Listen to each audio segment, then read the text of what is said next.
안녕하세요. 동북삼선 행정사의 출입국 이야기입니다. 오늘도 성 관련 범죄에 대한 상담을 하였는데요. 이 남자분은 전철 승강장으로 올라가는 에스컬레이터를 타는 과정에서 앞에 있는 여성과 너무 밀착이 되어 여성의 뒷분이 접촉되었습니다. 이 상황을 여성이 신고하여 남자분이 강제추행으로 기소된 사건입니다. 이처럼 성폭력 사건은 계획적으로 저지르기도 하지만 일상생활에서 상황에 따라 순간적으로 벌어지기도 합니다.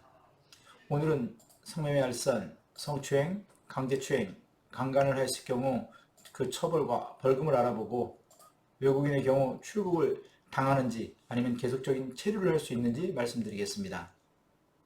성매매와 성폭력은 법 적용이 다른데요. 우선 성매매는 성매매 알선 등 행위에 처벌에 관한 법률이 적용되고 성매매 강제추행, 강간, 성도찰 범죄는 성폭력 범죄의 처벌 등에 관한 특례법이 적용됩니다.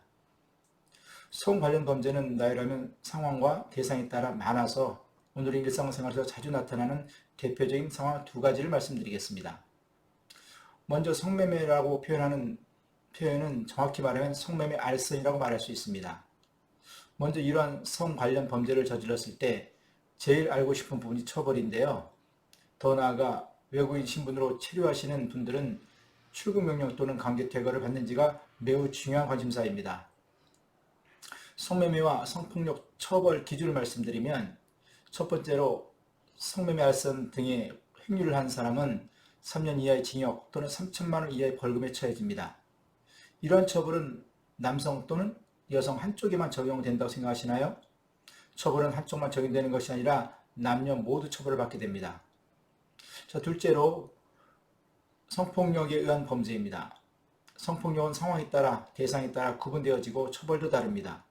구분을 하면 성추행, 강제추행, 강간, 카메라 또는 핸드폰과 같은 통신 매체를 이용한 범죄로 크게 나눌 수 있습니다.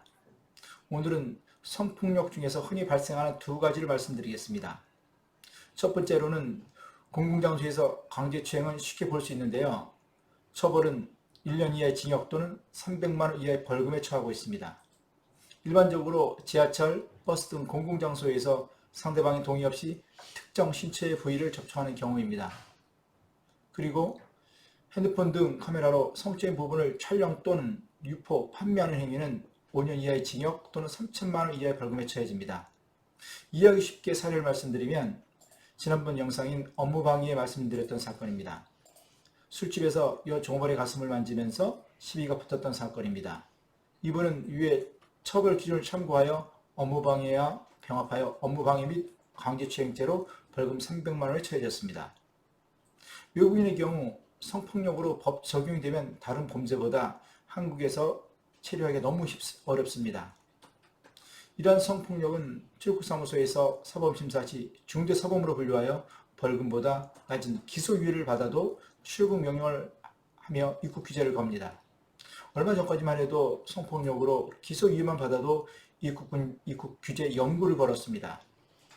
그래도 지금은 완화됐지만 그래도 성폭력으로 가장 가벼운 처벌인 기소유예를 받고 출국 명령을 받게 되면 입국 규제를 받게 됩니다.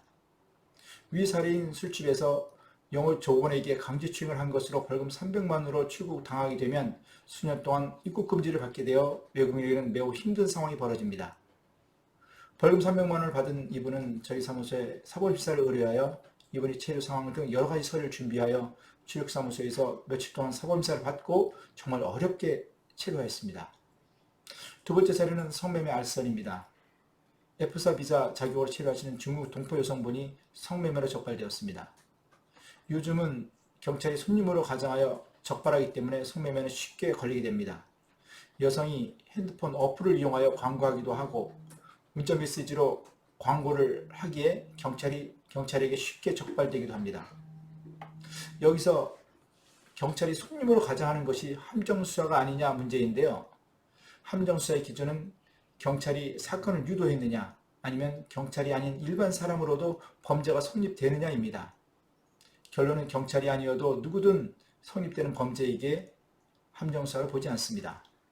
이 중국 여성분은 경찰에게 적발되면서 바로 경찰에게 핸드폰을 압수당해서 몇 명하고 성매매를 하였는지 상대 남자의 인적 사항이 바로 확인되었습니다. 이분은 경찰 조사를 받고 출국 명령에 대한 두려움으로 저희 사무소를 방문했습니다. 상담하면서 이 여성분은 본인 행동에 대하여 가슴 깊이 후회하는 듯하였습니다. 사법 심사를 진행하기로 하고 서류 준비를 하였습니다. 다행히 이분은 본인의 사연을 잘 작성해서 법원에 제출하여 벌금형이 아닌 기소유예를 받았고, 이어서 출입사무소에 함께 방문하여 함께 사법 조사를 받았습니다. 다행히 경고 조치를 받고 F사 현장을 하고 지금도 체류하고 있습니다. 상기와 같이 성 관련 범죄는 다른 범죄보다 예민하고 엄중하게 대처를 잘해야 됩니다. 성폭력 범죄에서 주의할 점 한 가지가 있는데요. 성폭력으로 벌금 또는 유죄 판결을 받게 되면 확정된 날로부터 30일 이내에 신상 정보를 관할 경찰서에 제출하여야 합니다. 만약 제출하지 않을 경우 벌금형이 또 이어서 처해질 수 있고, 주소 이전을 하는 경우에도 반드시 관할 경찰서에 신고하여야 합니다. 오늘은 성매매, 강제추행에 대해 살펴봤는데요.